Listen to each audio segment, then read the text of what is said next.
Assalamualaikum dan hai semua. Okey, aku nak cakap sikitlah pasal mitos yang telah berlegar dalam masyarakat kita. Ada banyaklah, tapi aku nak sebut dalam 5 macam tu sajalah. Jadi tanpa buang masa, jom.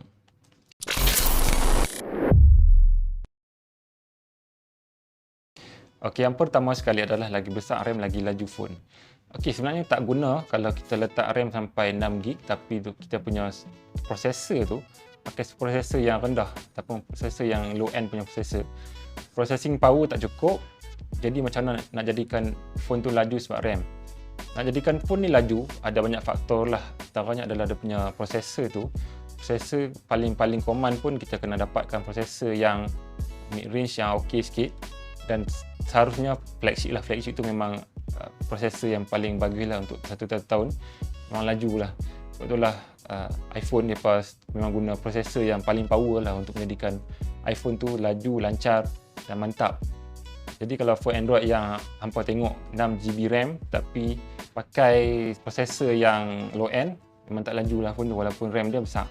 Dan jenis storage juga sangat-sangat penting untuk menjadikan phone tu laju. Contohnya kalau hampa pakai phone yang ada storage jenis eMMC 5.1. Ini merupakan storage jenis lama yang slow lah. Dia tak laju macam yang terdapat pada UFS 2.1, 3.1, 3.0 apa semua tu.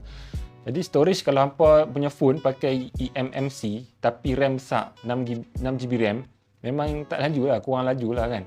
Kalau hampa nak laju, pakailah phone yang ada UFS 3.0 ke 2.1 pun cukup dah. Jadi hampa tengoklah phone hampa tu pakai storage jenis apa. Kalau eMMC 5.1, jangan mimpi nak jadikan phone tu laju. Dan antara benda yang penting juga adalah software. Software merupakan benda yang sangat-sangat berkait rapat dengan hardware. Jadi kalau software tu sendiri berat, lepas tu banyak gimmick, banyak function yang hampa tak pakai, memang boleh menjadikan phone tu slow. Jadi hampa kena ingatlah, RAM besar tak sepatutnya laju, tapi ada banyak lagi faktor yang menyebabkan phone tu laju. Okey, yang seterusnya adalah bila dah pakai Corning Gorilla Glass, tak perlu pakai screen protector. Okey, screen protector ni ada banyak jenis lah. Contohnya kita ada tempered glass, kita ada hydrogel, kita ada macam-macam jenis lagi lah. Jenis-jenis screen protector yang ada pada waktu sekarang ni ada banyak lah. So, bagi aku perlu untuk pakai yang berkualiti tinggi ni. A few moments later. Okey, screen protector ni memang sangat-sangat membantu untuk melindungi skrin kita daripada retak, calak dan sebagainya.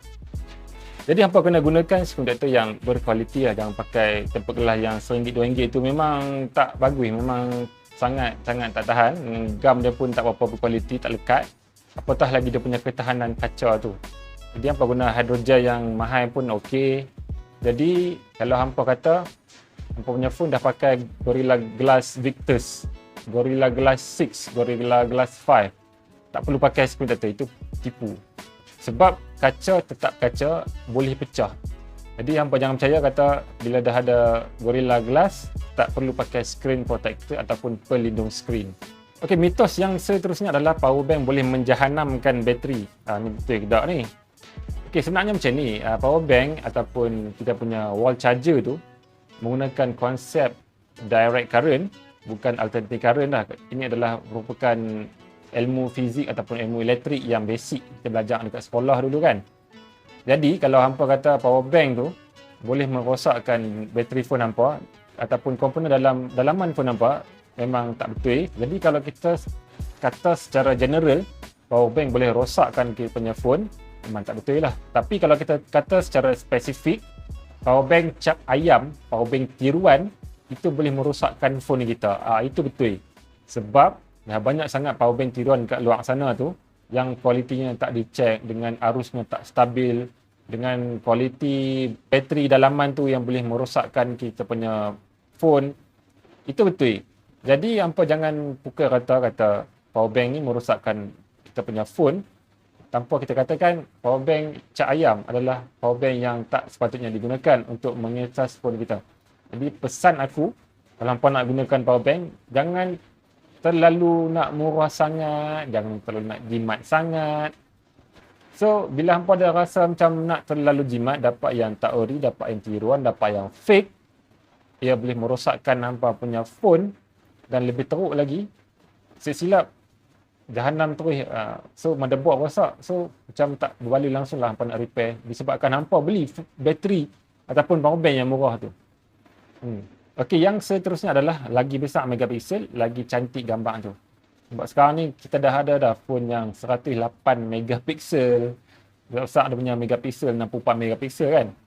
So sebenarnya megapiksel ni penting untuk kita dapatkan cahaya yang lebih banyak lah. So kalau dia punya megapiksel tu besar, dia akan serap cahaya dengan lebih elok lah. Dan juga kalau kita crop gambar yang besar tu, 108 megapiksel misalnya, ataupun kita zoom, memang tak pecah lah. Crop dan zoom tak pecah. Ini antara kebaikan megapiksel besar. Tapi keburukannya pula dia punya saiz gambar tu sangat-sangat besar lah dibandingkan dengan 12 megapiksel punya kamera. Tapi adakah betul dia menjadikan gambar phone tu lebih lawa kan?